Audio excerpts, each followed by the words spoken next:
Okay, when you're ready, you can start. Remember to keep the emotions and all those things that we talked about. It's okay.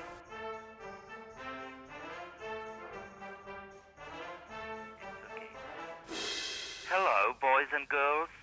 Welcome to another story from Uncle Tom. Quieten down now, and I will begin. A long, long time ago, good King Billy ruled over the ancient land of Billinudgel. He was a literate type, happier writing poetry than governing his loyal subjects. This he left to his brother, the Prime Minister Dr. Poltle, a cruel man, hated by the people.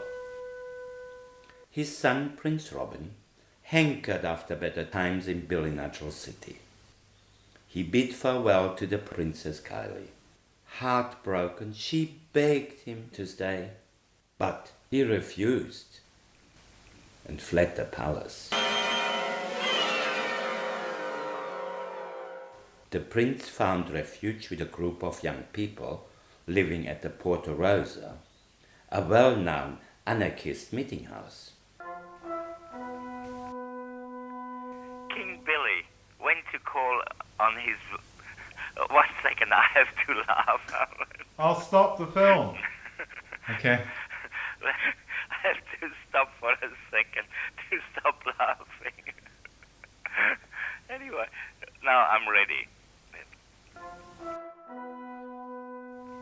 King Billy went to call on his brother, The Prime Minister Dr. Poltle. He feared for his son's safety and asked his brother to bring the prince home. The Prime Minister, famous for his powers of persuasion, was delighted to obey. He had secret ambition on the throne for himself and had already abused the prince towards that end.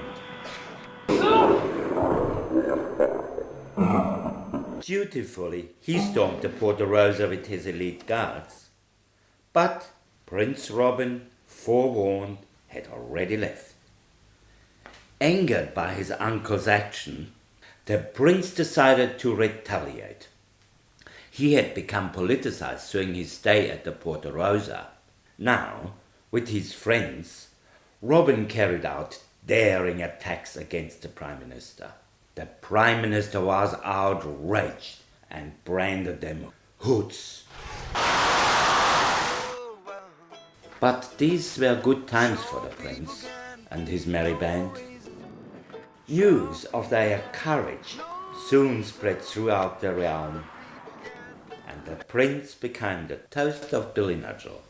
The Prime Minister was furious and jealous of the prince's newfound fame. He became determined to crush him at all cost. The king knew nothing of those machinations, trusting his brother, the good doctor.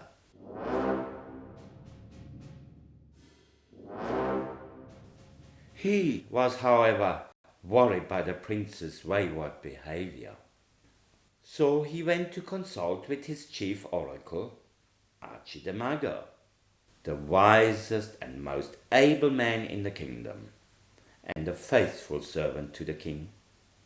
Falling into a trance, he began to map out the streets of Billinudgel, all the while searching for traces of the prince.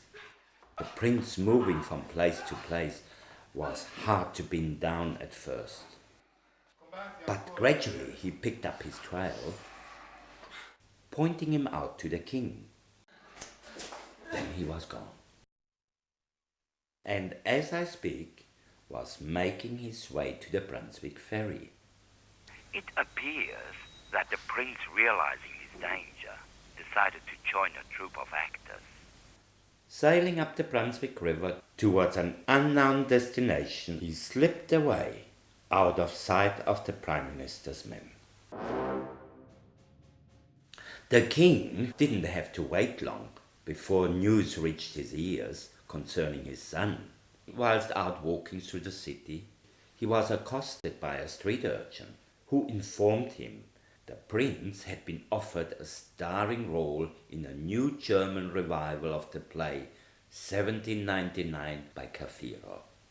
The venue was the Billinudgel Underground Playhouse. Unfortunately, the Prime Minister's spies were everywhere, and he was already on the way to the theatre with his men. They were disguised as actors and would mingle with the audience. See? Die Post.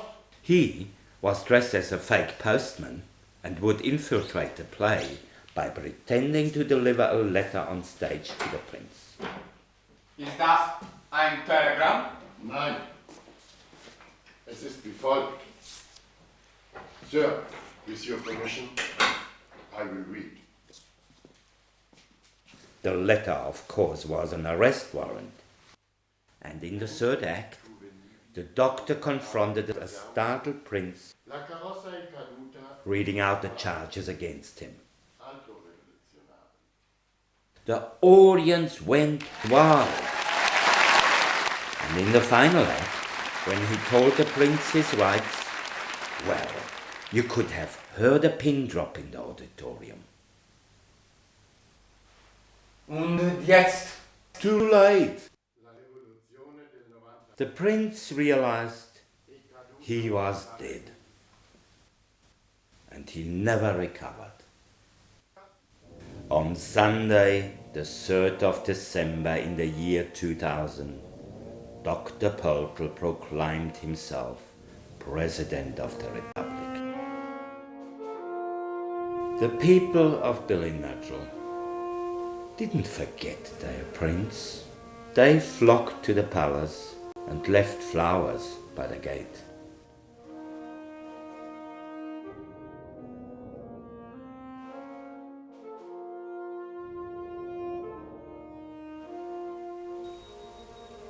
Now, wasn't that a good story, children?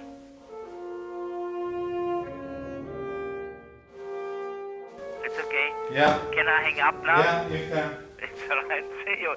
See you then later. Nice talking with you. Okay, see you. Thanks a lot, Dr. Purtle. Sorry?